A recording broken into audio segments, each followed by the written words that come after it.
tarde você, meu irmão, você, minha irmã, que me acompanha através das minhas redes sociais. Nessa terça-feira, dia 16 de maio de 2023, o evangelho a ser meditado é o Evangelho de São João, capítulo 16, versículos de 5 a 11. O Senhor esteja conosco. Ele está no meio de nós. Proclamação do Evangelho de Jesus Cristo segundo João. Glória a vós, Senhor. Naquele tempo disse Jesus aos seus discípulos: Agora parto para aquele que me enviou, e nenhum de vós me pergunta: para onde vais? Mas por que vos disse isso? A tristeza encheu os vossos corações. No entanto, eu vos digo a verdade. É bom para vós que eu parta. Se eu não for, não virá até vós o defensor. Mas se eu me for, eu vos-lo mandarei. E quando vier, ele demonstrará ao mundo em que consistem o pecado, a justiça e o julgamento. O pecado porque não acreditaram em mim. A justiça porque vou para o Pai, de modo que não mais me vereis. E o julgamento porque o chefe deste mundo já está condenado. Palavra da salvação. Glória a vós, Senhor.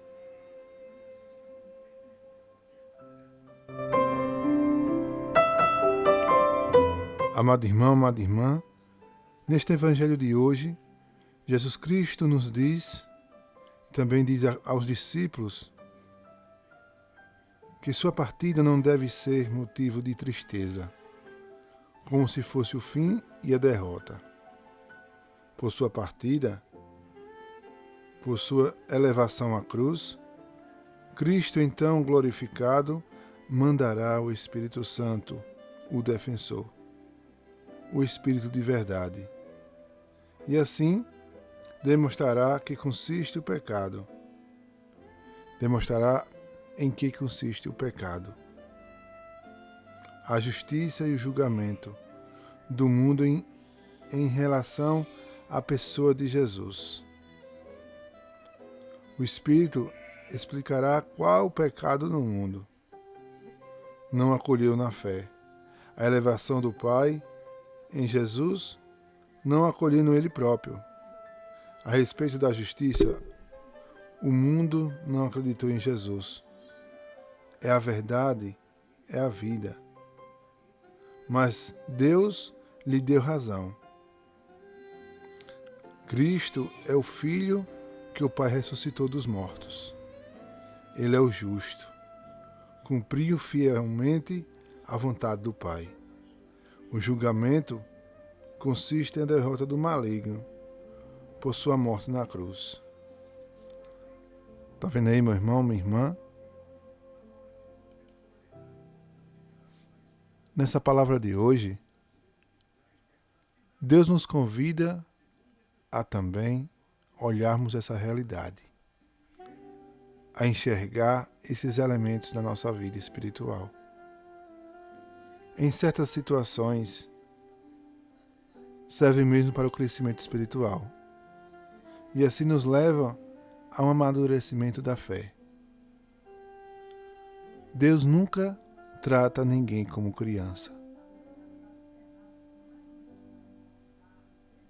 Ele é Pai. E sendo Pai, quer que seus filhos tomem decisões responsáveis. Quer que seus filhos sejam de fato assumidos pela sua própria responsabilidade. Cristo está dando esta oportunidade para seus discípulos. Agora, o mesmo Cristo, o mesmo Jesus, dá como que um passo para trás, para que o Espírito Santo ajude os seus discípulos a amadurecerem na fé. Então, Jesus Cristo está nos dizendo que é importante dar esse passo atrás, para que o Espírito Santo haja em nossa vida, em determinadas situações. Isso é útil. agradáveis, boas, que contribuem muitas vezes para o nosso crescimento. Pedimos a Jesus força, para que Ele venha nos socorrer, que possa nos permitir transcender a realidade para descobrir e assim assumindo e desfrutando da verdade mais profunda e manifestando em seu Filho Jesus, ressuscitado, exaltado e glorificado, que devemos aceitar que Cristo tenha partido para que seu Espírito Santo seja enviado até nós. E melhor ainda, já não sou enviado, esperando que percebamos sua presença. Você já percebeu a presença de Cristo, do Espírito Santo na sua vida? Devemos deixar, devemos aceitar e de mesma forma amar essa orientação. Devemos confiar no Senhor, na sua misericórdia e no Espírito Santo, que Ele envia sobre nós para nos ajudar em todas as coisas. Meu irmão, minha irmã, deixemos o nosso coração como aberto, com as portas abertas, para que o Espírito Santo venha nos visitar. Deus nos abençoe.